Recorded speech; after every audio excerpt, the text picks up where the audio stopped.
Buenas tardes y bienvenidos y bienvenidas una vez más a ECO. Geert Wilders es el nombre de la última promesa de la extrema derecha.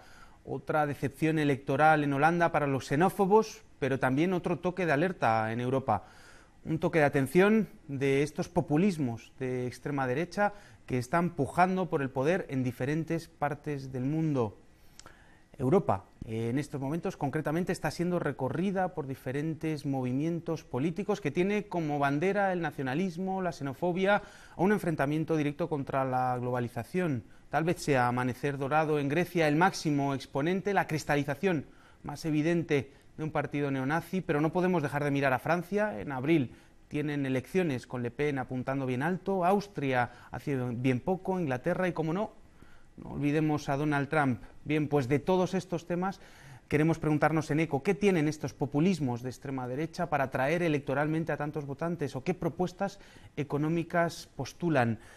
De estos temas vamos a hablar hoy y para ello tenemos una mesa con unos invitados de excepción que nos van a permitir pues debatir de todos los temas que tenemos preparados para hoy. Paso inmediatamente a presentarles. En primer lugar, tenemos a Andy Robinson, periodista, corresponsal de La Vanguardia. Bienvenido y gracias por estar con nosotros. A vosotros.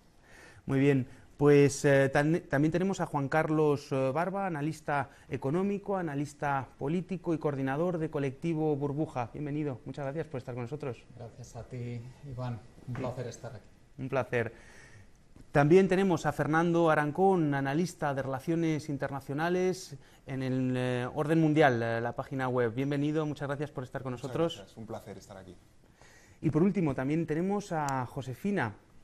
Josefina, perdóname, pero se me ha borrado todo lo que tenía, no sé por qué, se han borrado todas las cuestiones. Tenemos, era colaboradora de Izquierda Diario, por supuesto. Josefina Martínez, colaboradora de Izquierda Diario. Historiadora y también analista de temas internacionales. Muy bien, todas mis disculpas, Josefina. Pues si queréis, vamos a empezar directamente con una jerga que tenemos preparada para introducirnos en este debate. Vamos a una jerga económica que, como siempre, intentamos pues abrir el camino del debate que tenemos en la mesa. Vamos a ello y enseguida volvemos.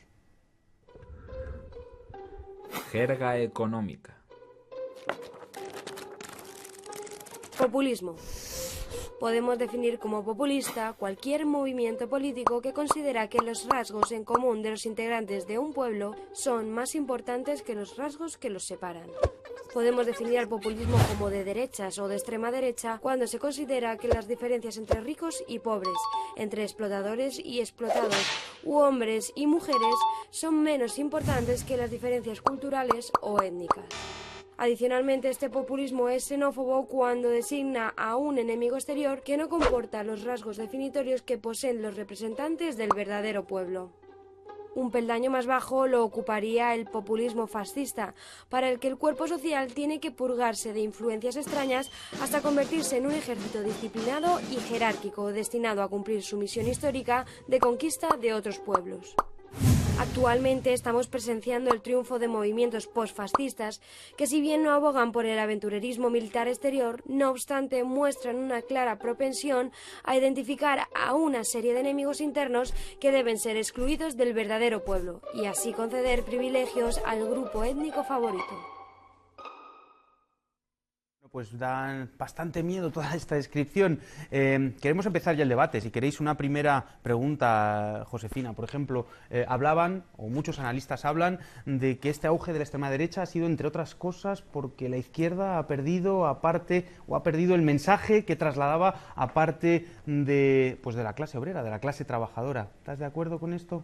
Bueno, hay una discusión que tiene legitimidad, creo, porque efectivamente el trasfondo de este auge de la extrema derecha está, por un lado, en la apertura de esa crisis económica, de una crisis social, y también en un profundo descontento con políticas neoliberales que se han venido aplicando en las últimas décadas. Entonces, la realidad es que la extrema derecha tiene un discurso radicalmente anti-establishment, con una perspectiva xenófoba, euroescéptica y racista desde ya, pero que frente, podríamos decir, a una izquierda moderada que no ha enfrentado claramente esas políticas neoliberales, o que más bien, si nos referimos por ejemplo a la socialdemocracia, ha sido agente directo que las ha aplicado. Creo que esto claramente tiene que ver con el auge de la extrema derecha. Sí. Hablabas de anti-establishment,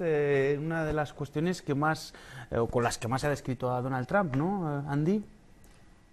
Sí, yo creo que Trump hasta cierto punto ha podido explotar un hastío que se siente en un segmento de la clase obrera blanca en Estados Unidos, que realmente tiene, digamos, hay muchos casos de votantes de Trump que habían votado a Bernie Sanders en las primarias demócratas. Bernie Sanders es el primer candidato demócrata que se presenta abiertamente como socialista desde los años 20, ¿no?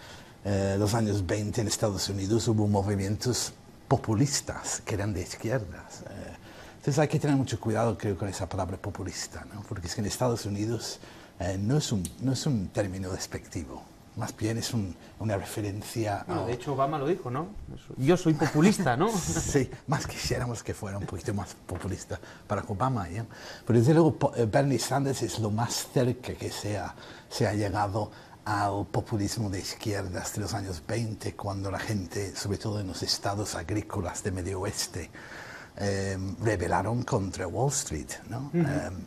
Y Trump, hay un elemento en el discurso de Trump, por supuesto, vacío y una fachada engañosa, pero la gente respondió a esto y no era únicamente un voto xenófobo y racista, sino un voto contra el sistema, una extrema desigualdad que se ha ido haciéndose en una sociedad cada vez más polarizada en Estados Unidos, y lo que nosotros que somos una tradición de izquierdas llamaríamos neoliberalismo, ¿no?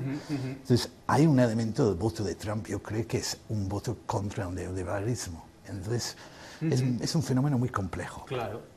Fernando, un fenómeno muy complejo, neoliberalismo, Trump, y resulta que Trump pone al mando a los principales, ¿no?, lobistas del país, ¿no? Tiene un gobierno que está plagado.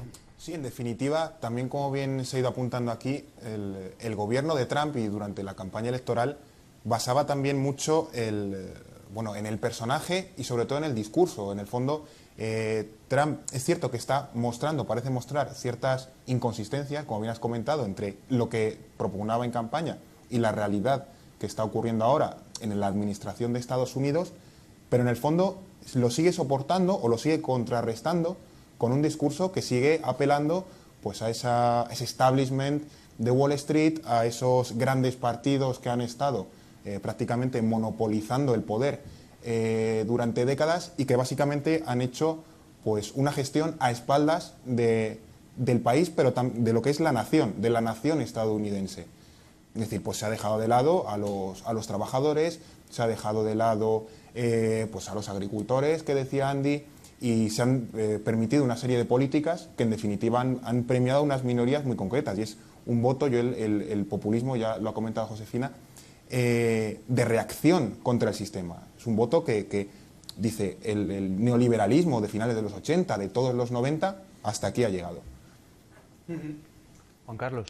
Nos preguntabas antes si esto podía ser consecuencia de las carencias en el discurso de la izquierda. Yo creo que las carencias en el discurso de la izquierda, el problema fundamental que existen, yo no lo niego, están clarísimas, pero sobre todo lo que han provocado es falta de movilización entre la izquierda. Yo no creo que hayan dado alas a estos populismos de derechas, como los habéis llamado, aunque a mí me gusta más bien llamarlos movimientos de tipo autoritario, que retoman toda la tradición autoritaria que tiene, vamos, una larga solera, sobre todo en el mundo occidental. Pero yo lo que creo que responden sobre todo es a ese descontento que se ha creado entre personas que ya estaban predispuestas a recibir este pensamiento autoritario, este pensamiento de tipo autoritario que responde básicamente a tres factores. Lo primero es gente que tiene tendencia a someterse a una autoridad que ellos consideran legítima. El segundo es gente que también está abierta a culpabilizar a los que son lo que los psicólogos llaman el exogrupo, la gente que no forma parte de ellos mismos.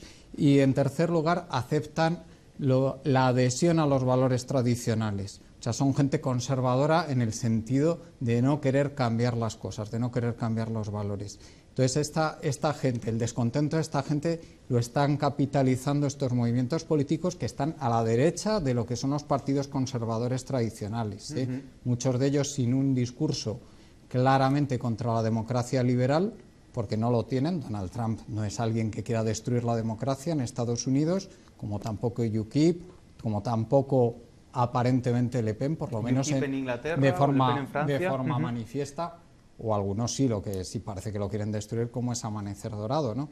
Pero bueno, básicamente yo creo que van por ahí los tiros de por qué está pasando todo esto. Claro, porque hablabais de globalización, de estar en contra del neoliberalismo, en contra del sistema. Bueno, eso es parte del discurso que ha tenido la izquierda, ¿no? En los últimos 50 años, Josefina. No sé qué parte de responsabilidad, hablabas de la socialdemocracia y lo apuntabas al principio, ha tenido cuando ha llegado al poder y la gestión que ha realizado esa socialdemocracia de las cuestiones económicas, ¿no? Sí, yo creo que hay algunas estadísticas que muestran una curva descendente en las cifras electorales de la socialdemocracia en los últimos años, y desde el comienzo de la crisis del 2008 es categórico, digamos, el fenómeno de la pasoquización, el hundimiento del PASOK, del Partido Socialdemócrata en Grecia, que no es algo que haya pasado y que ya está superado, porque hace unos días lo vimos en Holanda con el Partido del Trabajo, la socialdemocracia,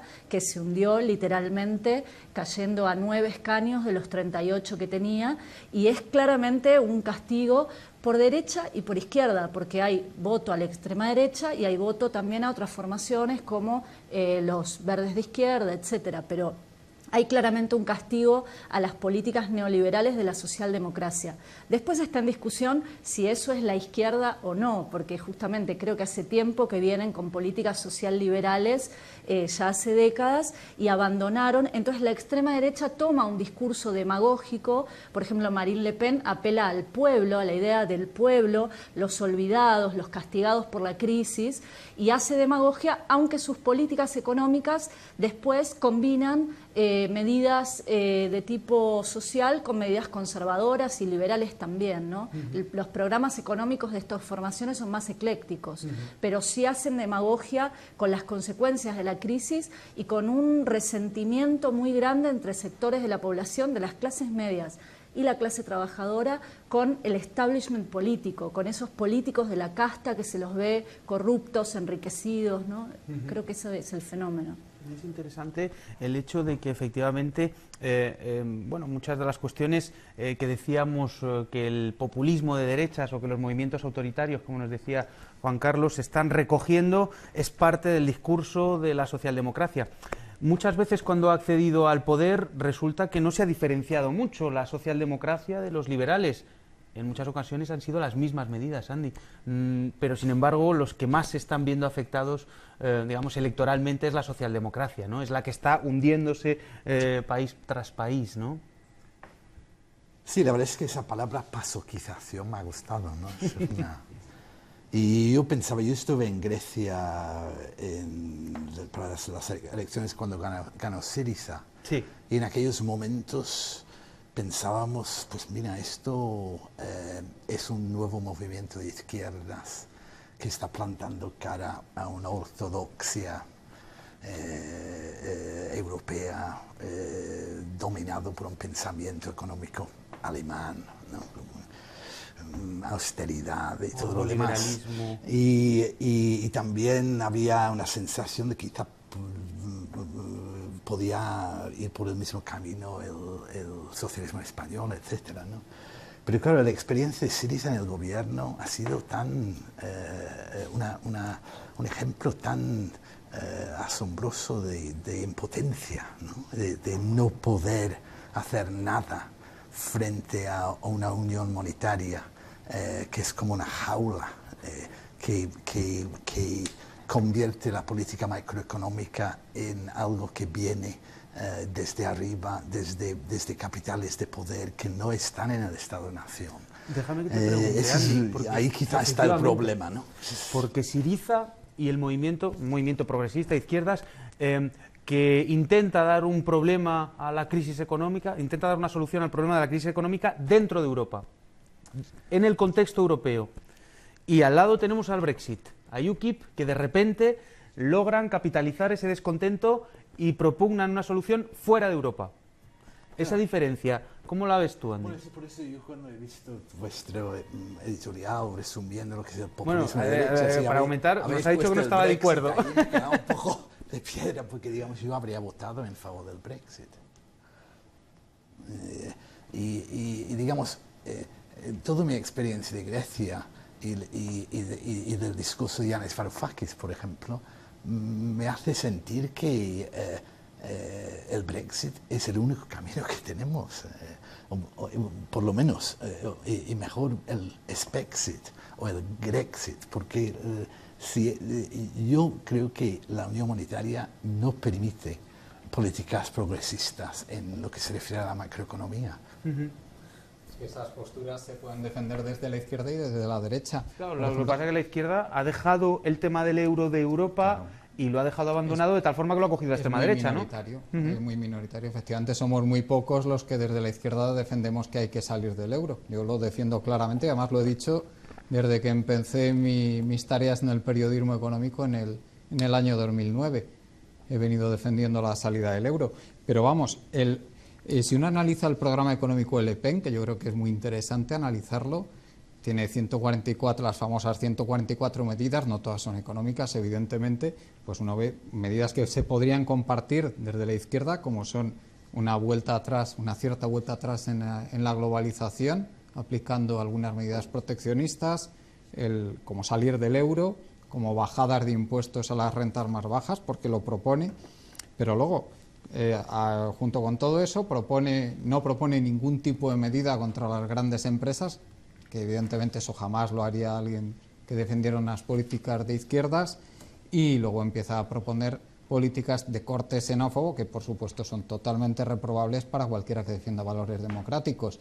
Pero sin embargo, repito, eso en cierto sector de la población, yo aquí sacaría pues todos los estudios que se hicieron después de la Segunda Guerra Mundial, amplísimos, por parte sobre todo del grupo de Berkeley, Adorno, y luego después, más adelante, ha trabajado mucho Altemeyer en Estados Unidos sobre este tema, que son qué factores de la personalidad son los que hacen que una persona pueda ser receptiva a este tipo de valores que van contra todo lo que consideramos democrático, los valores republicanos, los valores democráticos. ¿Por qué? Y ellos llegaron a la conclusión que, sobre todo, esto se debía, en primer lugar, a falta de formación. O sea, la gente con menor formación es mucho más proclive a recibir esto. Gente que se ha educado, sobre todo en entornos muy cerrados, y gente que ha recibido dentro de su entorno familiar una educación autoritaria. O sea, estos tres tipos de circunstancias hacen que sea mucho más fácil que una persona sea proclive en la edad adulta a ser receptivo a este tipo de mensajes autoritarios. Eso porque, por supuesto, fue un shock terrorífico para la gente de 2 generaciones anteriores a las nuestras, lo que pasó en Europa y lo que pasó en el mundo en general con los fascismos. Y se estudió muchísimo y se quiso entender qué había ocurrido para que hubiera un apoyo popular tan grande. Ahora, afortunadamente, parece que estos apoyos populares no van a llegar a lo que fue en los años 30, pero de momento parece que no. Pero hay un peligro, claro. Fernando, hablaba Juan Carlos de las medidas económicas de Le Pen y que muchas de ellas a lo mejor bueno, no son tan descabelladas, pero resulta que luego vemos los anuncios electorales de Le Pen y son todos blancos, franceses, ni un solo ápice de mestizaje cultural en un país como Francia, donde los musulmanes es una proporción muy grande y donde hay una inmigración de diferentes países y de varias generaciones, es decir, franceses de cuarta generación que no son blancos y que no se ven representados en Le Pen. Tienen esa mezcla, ¿no?, de propuestas económicas, pero con un tinte xenófobo un tanto peligrosas y confusas, ¿no? Sí, evidentemente este tipo de movimientos, Le Pen en Francia, pero también tenemos AfD en Alemania, Wilders en los Países Bajos recientemente, apelan también a una vuelta a ciertos valores, llamémosle, románticos del Estado-nación. Es decir, una Francia blanca, una Francia laica, pero también de tradición cristiana, una Francia evidentemente republicana, pero que no forma parte, o sea, como intenta obviar los últimos 50, 60, 70 años que han traído inmigración, unas relaciones con las colonias que evidentemente han dotado a la metrópoli, por así decirlo, de una mayor variedad cultural, económica, racial, etcétera, e incluso religiosa, como es evidente. Y entonces, como ahora intenta uniformar, y por tanto ese es su ideal de nación. Intentan construir en la sociedad, ya a nivel de discurso, un ideal nacional al que aspirar. Y te lo presentan claramente. Es decir, Marine Le Pen no quiere musulmanes, no quiere personas del Magreb, quiere franceses blancos. Entonces, por tanto, no aparecen, no forman parte de su proyecto de construcción de la nación. Pero ni en Francia, ni tampoco se verá en AfD, y tampoco quizás lo veremos, bueno, ya iremos avanzando campañas porque elecciones quedan muchas, en los países nórdicos, tendremos recientemente Países Bajos, etcétera, etcétera. Y al final es en lo que basan su discurso, en la construcción de una nueva nación con unos nuevos valores, apelando a distintas cuestiones. Josefina, Le Pen, como nos decía Fernando, sí, no quieren musulmanes, pero bueno, buena parte de la población en Francia profesa esa religión, ¿no? Y tienen vínculos familiares, económicos, sociales. ¿Cómo van a hacer? Estas propuestas económicas, cómo se pueden llevar a cabo en Francia? Yo creo que el programa de Marine Le Pen es brutal.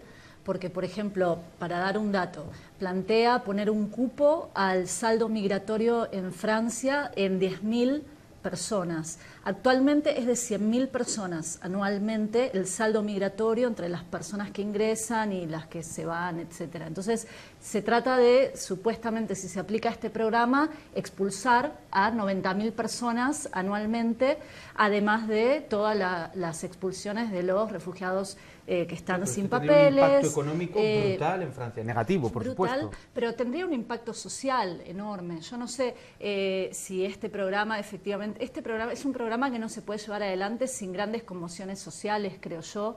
Y la situación en Francia, lo más notorio, hoy leía un artículo que era interesante, ¿no? Va a llegar por primera vez a elecciones dos candidatos que no son ni del Partido Socialista ni de los republicanos conservadores, ¿no? Porque va a llegar seguramente a la segunda vuelta Le Pen y Macron, es decir, hay una anomalía en el régimen político francés impresionante.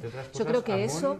¿no? Hamon, el Bernie Sanders francés, el socialista que se reivindica socialista, con propuestas realmente rupturistas. Las elecciones, pero llegó un poco tarde, digamos, porque viene Hollande de haber aplicado una reforma laboral contra un gran movimiento social de lucha, de trabajadores, de jóvenes, de inmigrantes, con una policía francesa que reprime a los inmigrantes bajo el mandato de Hollande. Entonces es muy poco creíble esta renovación en el Partido Socialista, ¿no? Suena mucho a Estados Unidos y cuando ganó Trump, ¿no?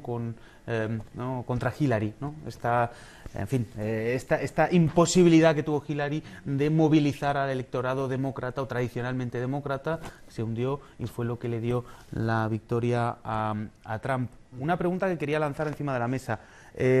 Wilders, nos decía antes Fernando, ¿ha tocado techo la extrema derecha en Europa?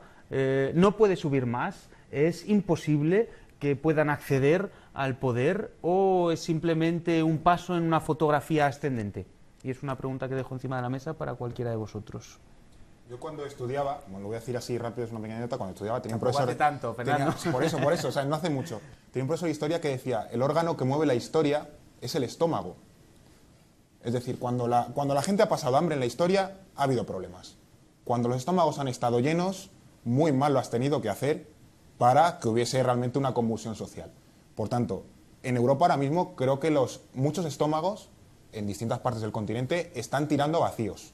Cierto que quizás menos, pero hay muchas partes que están tirando vacíos. Por tanto en cuanto siga esa situación, pues el riesgo, llamémosle, o la tendencia de que este tipo de partidos consigan atraer voto de descontento está presente. Es decir, tenemos las elecciones ahora en abril y mayo en Francia, tenemos las alemanas en el mes de septiembre, por tanto hay dos comicios muy importantes que son dos de los grandes núcleos de poder dentro de la Unión Europea. AfD es cierto que no está teniendo en Alemania grandes proyecciones en las encuestas, pero si no recuerdo mal es el tercer partido.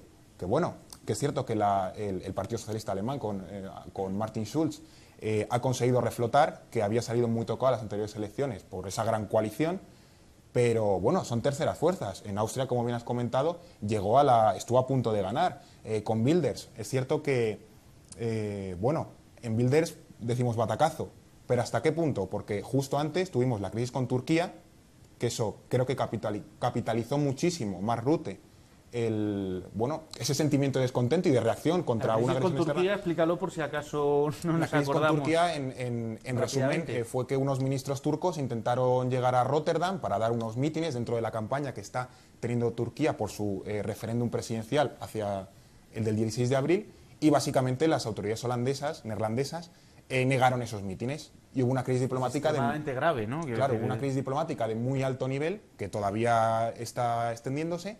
Y en definitiva, pues eso genera un movimiento de reacción contra, bueno, la Turquía autoritaria, el Islam en Europa y demás. Y yo creo que ahí sí que consiguió capitalizar voto Mark Rutte. Y por eso Wilders flojeó al final. Pero si no, podía haber el escenario algo distinto. Bien. ¿Hay techo o no hay techo, Juan Carlos, para la extrema Hay techo derecha? de momento. ¿Por qué? Porque, como bien acaba de decir el compañero, tenemos la crisis económica de momento en Europa, pues está más o menos controlada, pero todos sabemos que las crisis son cíclicas y en la siguiente oleada de crisis que vendrá, es inevitable porque siempre ha venido otra crisis, pues ya veremos lo que ocurre. Va fracaso tras fracaso. Ahora mismo los movimientos de extrema derecha en Europa no lo han conseguido en Austria, no lo han conseguido en Holanda, casi con seguridad Le Pen no lo va a conseguir en Francia, tampoco ser presidenta, y los resultados de AfD en Alemania pues tampoco han sido buenos. En el Reino Unido pues tampoco, UKIP pues tampoco sacó unos buenos resultados, a pesar de que fue un factor decisivo para que el Brexit saliera adelante. Pero, repito, en la próxima crisis económica, aquí estamos en una situación similar. Sabemos lo que pasó en la República de Weimar, que el partido nazi tenía unos resultados malísimos hasta que estalló la crisis del 29. La crisis del 29 se provocó la enorme crisis deflacionaria en Alemania, llegó el paro a más del 30%, había una pobreza enorme y eso fue lo que disparó realmente los resultados del partido nazi. Pues bueno, aquí puede pasar exactamente igual. En la próxima crisis tienen una base importantísima, los partidos de extrema derecha ahora mismo en Europa. Y sobre esa base, en la próxima crisis puede haber un crecimiento. Vamos, no lo dudo que lo vaya a haber. Merece la pena además recordar que fueron unas medidas de austeridad que se les impuso a Alemania y el estallido de una deuda brutal la que obligó a hacer o a implementar unas medidas de austeridad que con cada medida de austeridad que implementaban más auge tenía el partido nazi, y muchas veces se nos olvida la historia que se va repitiendo cíclicamente. Josefina. Sí, creo que lo interesante y lo importante de lo que planteaba Juan Carlos es que la situación económica no está para nada superada. La crisis que se abrió en el 2008 se postergó hacia adelante con medidas de salvataje a los grandes bancos, pero no está saldada. Y todo en la situación política internacional, digo, está Trump en Estados Unidos, hay una tensión de las relaciones geopolíticas, esta vuelta al Estado-Nación lo que preanuncia son mayores conflictos, mayores enfrentamientos entre los estados a nivel político, comercial, etcétera. Entonces, yo creo que vamos hacia un periodo donde a veces lo que parecía imposible hasta ayer luego se convierte en realidad, las situaciones anómalas, las crisis de los regímenes, y vamos a ver nuevos fenómenos como estos, que son fenómenos aberrantes, pero que están configurados por la propia situación crítica del capitalismo y creo que también por la crisis del proyecto europeo, porque quiero relacionarlo con lo que hablábamos antes. Hay un fin de ciclo de ese largo proyecto europeo, esa promesa de armonía, de capitalismo para todos y crecimiento que prometían las clases dominantes en Europa y que mostró terriblemente sus límites. Ya no es solo el Brexit, ya están hablando de Europa de dos velocidades porque ellos mismos saben que no pueden continuar con este proyecto, y yo creo que no es una salida ni las salidas euroescépticas que nos plantea la extrema derecha, pero tampoco esta Europa del capital, de las fronteras, de los muros, de las vallas que defienden conservadores y socialdemócratas, ¿no? Desde luego, es que yo leí un artículo en El País el otro día haciendo la comparación entre Le Pen y Macron, Y tenían a Le Pen, la candidata del muro, y Macron, el candidato de los puentes. Pero Macron es un banquero que se identifica con un proyecto europeo que ha sido una fortaleza. O sea, el proyecto europeo del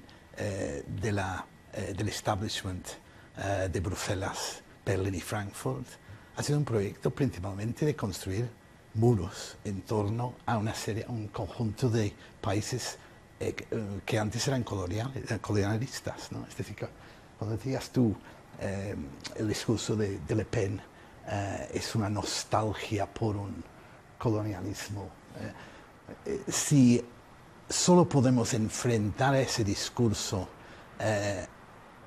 una idea idealista de Europa, que no deja de ser un conjunto de países cuya relación con el resto del mundo ha sido de colonialista, ¿no? Imperialista. Por eso yo habría votado a Brexit, ¿no? Es decir, que yo, de hecho, no sé si estoy del todo de acuerdo con esta definición de un populismo de izquierda, de derechas, como evidentemente hay corrientes peligrosas que pueden acabar siendo fascistas. Yo creo que también hay que mirar esto como un nacionalismo, que no necesariamente es únicamente franceses blancos, ¿no? Es que lo que Marine Le Pen está intentando hacer es crear una identidad nacionalista en torno a una serie de ideas de socialdemócratas. Y creo que probablemente habrá una pequeña minoría, pero habrá gente también negra y morena que pueden ser incorporado a esa coalición. De hecho, Trump lo hizo, ¿no? Trump, 1 de cada 3 hispanos votó a Trump, ¿no? Es decir, y eso es terrible. ¿No? Algunos musulmanes votan a Le Pen, ¿no?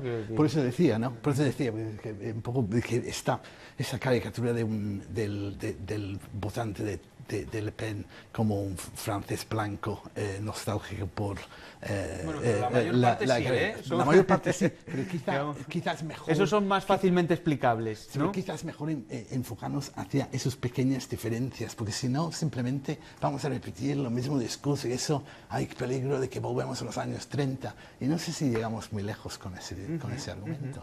Hay que buscar qué es ese nacionalismo económico que se ve en Estados Unidos con Trump y que se ve en Francia con Le Pen y quizás se ha visto en Brexit también, que yo no lo veo con el pavor que quizá tenéis vosotros, ¿no? Yo lo veo como una ruptura con un sistema económico que ha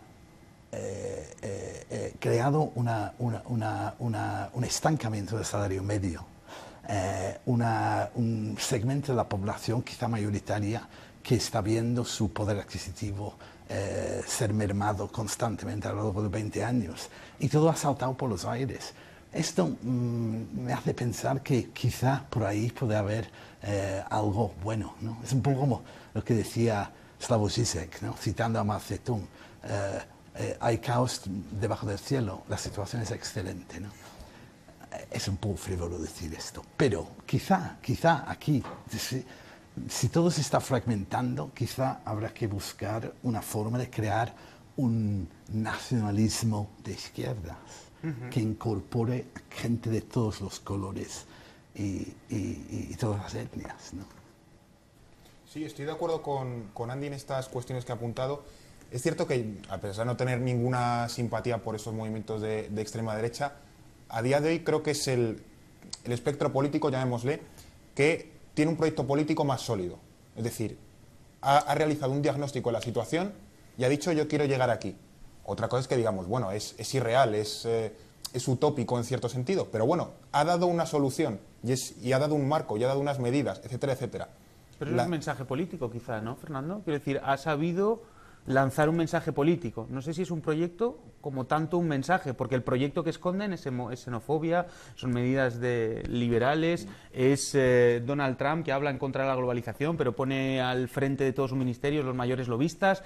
Es decir, hablan del Brexit, pero sin embargo, ¿no? Es decir, algunos de los defensores del Brexit son algunos de los empresarios. En fin, no sé si todos los que defienden o todos esos populismos de derecha son realmente o se creen realmente ese proyecto que dicen, o si esconden algo mucho peor, que no tiene nada que ver con la creación de un espacio, ¿no? Dentro de los países, fuera de Europa, etcétera, etcétera. Claro, como es evidente, la prueba política lleva contradicciones, eso es evidente, y también los propios partidos son conscientes de sus posibilidades de cara al juego político. Es decir, AfD probablemente tenga una estrategia más orientada a ganar votos que al hecho de gobernar, porque evidentemente no está en posición de gobernar, pero Marine Le Pen sí puede tener un discurso político más orientado a una acción de gobierno que al simple hecho de ganar votos o escalar en las posiciones electorales. Porque evidentemente siempre hay que intentar jugar con esos matices. Pero poniendo el foco en el Frente Nacional de Francia, sí creo que a día de hoy probablemente sea de los partidos que más claro tiene su proyecto político. Ha dado un diagnóstico y ha mostrado un camino. Irá a un lugar maravilloso o al barranco, no lo sé, pero ha mostrado un camino y la gente sabe que hay un camino. La izquierda a día de hoy pues está con un argumentario para mí totalmente disuelto. La izquierda clásica, la socialdemocracia y los partidos socialistas europeos, porque también hay que tener en cuenta que ha surgido una nueva izquierda, con los verdes en Países Bajos, el sureuropeo con el bloque de izquierda y los socialistas, Podemos, Syriza, etcétera, etcétera. Pero a día de hoy es el espectro político que más claro tiene hacia dónde va. Ahora, la cuestión es, ¿hay capacidad en otros partidos, en otras formaciones, en otros proyectos políticos de realmente volver a conformar algo sólido, algo que tú puedas vender al electorado, que sea creíble y con un mensaje que evidentemente esté acorde a las posibilidades de la situación europea actual? Juan Carlos, es la izquierda la que menos claro lo tiene, por lo que está quedando claro en la mesa, ¿no? La izquierda clásica. La izquierda clásica, ¿no? Lo primero, tengo que estar totalmente en desacuerdo con Andy cuando habla de un nacionalismo de izquierdas. O sea, los valores de izquierdas no pueden incluir un nacionalismo. La izquierda es internacionalista por definición. El mundo es uno, el mundo es de todos los seres humanos. La política de izquierdas tiene que incluir todos estos problemas de tipo ecológico que tenemos encima, que son globales, y por lo tanto tiene que haber una solución conjunta de todo el mundo. Y aquí no podemos incluir el que nosotros vamos a lo nuestro y los de fuera que se busquen las habichuelas. No, eso en la izquierda no puede funcionar así. Y sobre el tema de que el mensaje de izquierdas está totalmente fuera de onda con los problemas actuales, vamos, no solo la vieja izquierda, la nueva también, ¿eh? La nueva no está recogiendo el guante. ¿En qué ejemplos, Juan Carlos, concretamente? Pues la demostración primero la tenemos en Syriza. O sea, Syriza ha sido incapaz de enfrentarse a los gángsters de la eurozona. Y en segundo lugar, lo tenemos aquí mismo en Podemos. Podemos tampoco está lanzando un mensaje claro de enfrentamiento a los problemas reales que tiene la gente. Perfecto. Sí, dale. Sí, bueno, me parece que Juan Carlos introduce un elemento que era necesario, ¿no? Ya a esta altura del debate, porque tiene que ver con lo que está sucediendo ahora y con estas nuevas propuestas políticas de la izquierda como Podemos, etcétera. Yo coincido, lo de Syriza fue un devastador para millones de personas, no solo en Grecia, sino en todo el continente, etcétera, que habían depositado ilusiones en esa formación y efectivamente, batió un récord en poco tiempo convertirse en agente directo de las políticas neoliberales, privatizaciones, etcétera. Y yo creo que en general estas formaciones también tienen un enorme límite. En el caso de Podemos, en los propios ayuntamientos del cambio hay muchísimos límites que ya se están mostrando donde, bueno, primero que se le hizo la propuesta de un gobierno en común a la socialdemocracia que viene cuestionada, etcétera, etcétera, ¿no? Entonces era recrear los que antes eran casta, ahora eran los posibles aliados para una política más moderada. Y después en los propios lugares donde están gobernando se abandonaron demandas como el no pago de la deuda, como la remunicipalización de los servicios públicos, como el tema de la vivienda pública y la expropiación de esas cientos de miles de viviendas vacías, demandas democráticas que estaban en la base del origen de esas formaciones y de su ascenso electoral y que también se moderaron muy rápidamente. Entonces yo creo que la derecha, la extrema derecha mantiene una radicalidad en el discurso que esta nueva izquierda lamentablemente no tiene al mismo nivel y que eso está favoreciendo a estas formaciones de extrema derecha y yo coincido por último con Juan Carlos que la salida necesariamente tiene que ser internacionalista.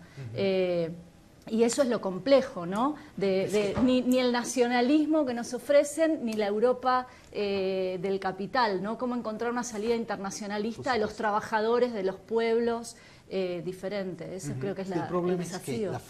Por supuesto, yo soy internacionalista, es decir, que pero si reivindicamos un internacionalismo de la misma manera que llevamos haciendo esto en la izquierda desde hace 40 años o lo que sea, ¿no? Es una abstracción que no, evidentemente no ha logrado crear una comunidad de apoyo de la misma manera que se ha hecho con discursos nacionalistas. El discurso de Syriza era un discurso nacionalista.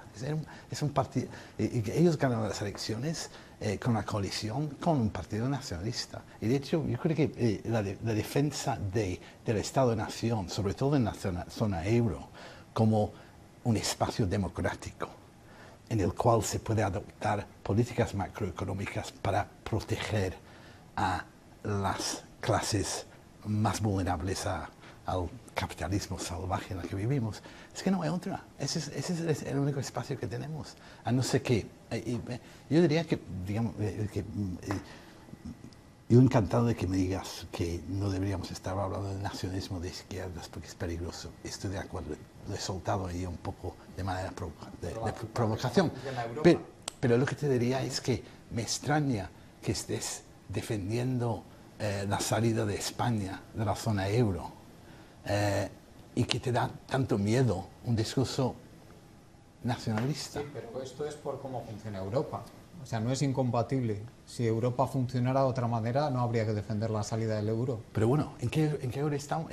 Hablamos de la Europa que tenemos. Yo si fuera inglés hubiera votado Brexit también. Vale, entonces esto ya empieza a ser un reconocimiento de que existe un espacio nacional que quizás deberíamos defender. Porque la alternativa que se plantea a estos populismos de los que estamos hablando es el internacionalismo de Davos, ¿no? Y ahí está el problema.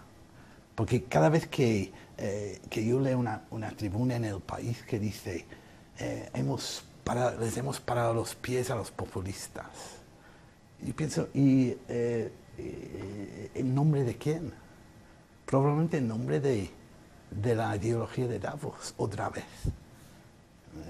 Entonces, eso no es una victoria. Es simplemente una vuelta al statu quo ante, que ha hecho tanto daño a la mayoría de los europeos y a la mayoría de los estadounidenses, de cualquiera que sea su color. Claro.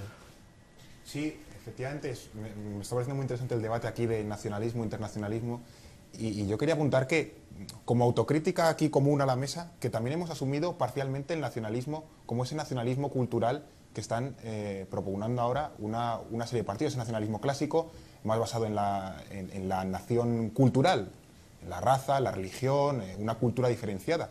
Porque, al igual que creo que la salida, soy internacionalista por profesión y por convicción, pero ¿acaso no se puede generar antes un nacionalismo político, simplemente político, el francés clásico, que realmente equipare a nivel democrático a todos los pueblos de Europa, y a partir de ahí ya construir un internacionalismo en un nivel superior? Es decir, no, si tú generas unidades iguales, sí puedes generar una convergencia en un proyecto común, pero si tú generas, como está pasando ahora, diferenciaciones culturales, no, pues yo soy alemán, pues yo soy superior porque soy de tradición cristiana, y generas unidades desiguales, diferenciadas y diferenciables.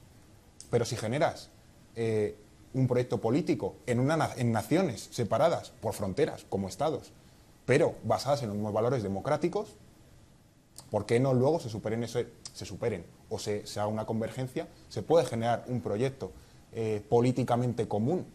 Y no, es decir, no creo que haya un tipo de nacionalismo que sea incompatible con un posterior internacionalismo, porque a día de hoy el internacionalismo tienes que poner, desgraciadamente, de acuerdo a demasiadas naciones, con intereses, porque las naciones, a día de hoy los estados, se rigen en poca medida por las convicciones morales, llamémosle, y mucho por los intereses. Y los intereses no siempre están en convergencia con los preceptos morales o los valores que esa nación tiene.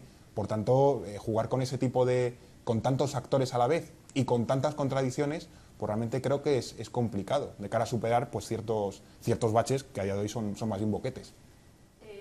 Yo no tengo ningún acuerdo en este punto contigo porque yo creo que la historia del siglo XX ha mostrado que el nacionalismo en los países imperialistas europeos ha llevado a las peores tragedias que se han vivido, digo, en guerras mundiales, en enfrentamiento fratricida, etcétera, porque es el nacionalismo además de países opresores, porque no nos olvidemos que esa nación francesa cuida bien sus valores nacionales en tanto tiene sus intereses en África, en Asia, en América Latina, lo mismo de parte del nacionalismo español, que se preocupa por sus intereses quitándole el petróleo a los pueblos o el gas a los pueblos latinoamericanos. Entonces hay un problema con ese nacionalismo que no es el mismo nacionalismo que los pueblos de Latinoamérica cuando luchan contra la expropiación de sus recursos naturales, etcétera, por ejemplo.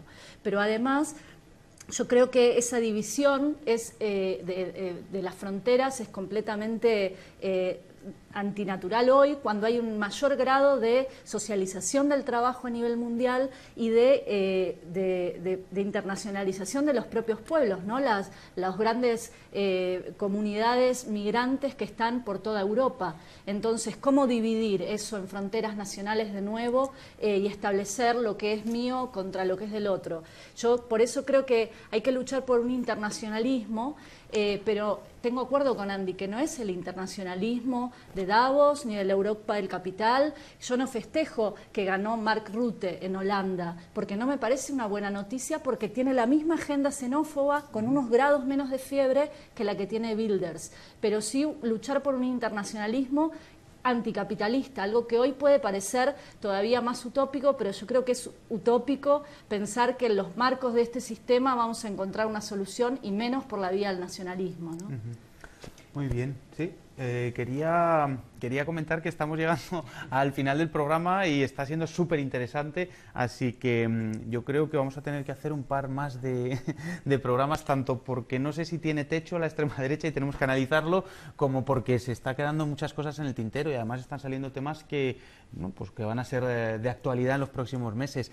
Sí quería ir terminando con un minuto final, ¿no? Un minuto final para que nos deis vuestra conclusión.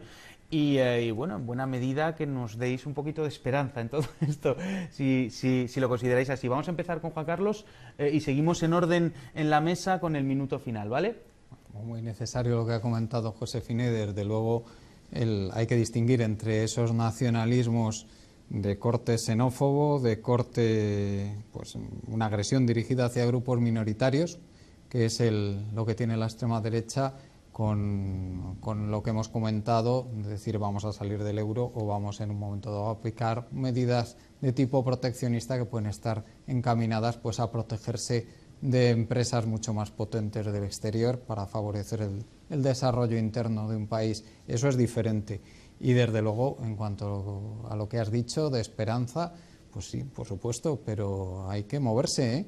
Hay que moverse y hay que movilizar a la izquierda, que hay muchísima gente de izquierdas por ahí fuera esperando a que resuene el mensaje de alguien para que se identifique con él y salir a las calles, ir a votar y llevar a la izquierda al poder. Está esperando muchísima gente, ¿eh? La esperanza está en la lucha, entonces, ¿no?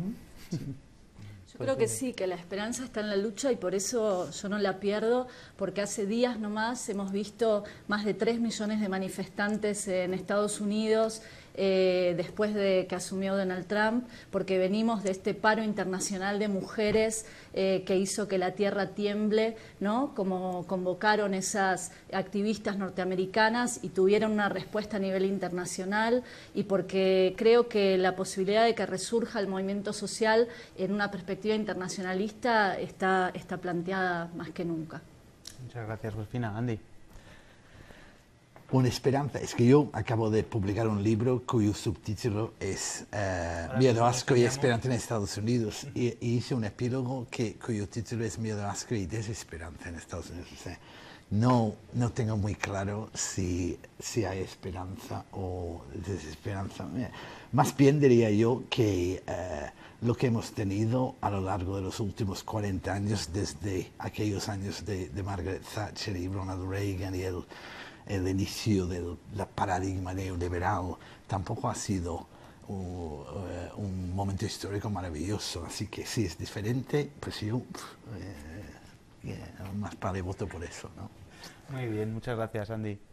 Fernando. Yo remarcaría que este auge, llamémosle, de la extrema derecha, en cierto sentido supone una amenaza para algunas partes de los sistemas democráticos que existen en Europa, pero al mismo tiempo supone una oportunidad, porque supone la oportunidad de, para determinados actores, construir alternativas políticas, modificar el discurso, replantearse qué proyectos políticos se quieren llevar a cabo y cómo, y llevarlos a término.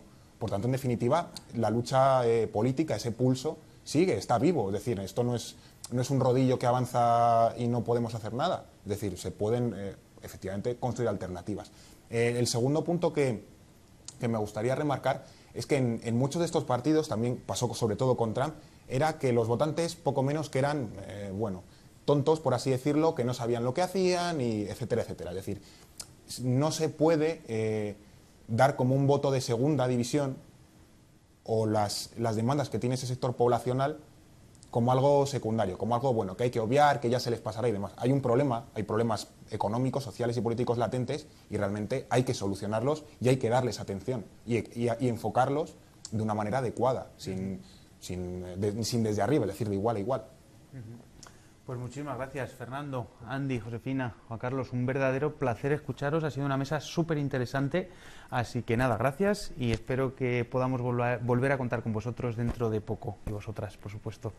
Y a los oyentes, como siempre, queríamos no terminar. Andy nos comentaba precisamente que había publicado hace poco un libro, nosotros lo tenemos aquí. Una de las recomendaciones que tenemos es precisamente este libro, Andy Robinson, de la editorial Ariel, Miedo, asco y esperanza en América. Merece la pena porque es uno de los libros que nos puede ayudar a entender, bueno, pues esas amenazas y esas alertas, esos warnings que nos estaba dando Andy. Y por último, y también porque lo ha comentado, ¿no?, ese socialismo de Davos o ese internacionalismo de Davos, esos que están socializando las pérdidas de los bancos, por ejemplo. Bueno, pues de eso habla en este libro también Andy, un reportero en la montaña mágica, de cómo la élite económica de Davos hundió el mundo, también de la editorial Ariel. También os lo recomendamos, así que nada, nosotros os dejamos.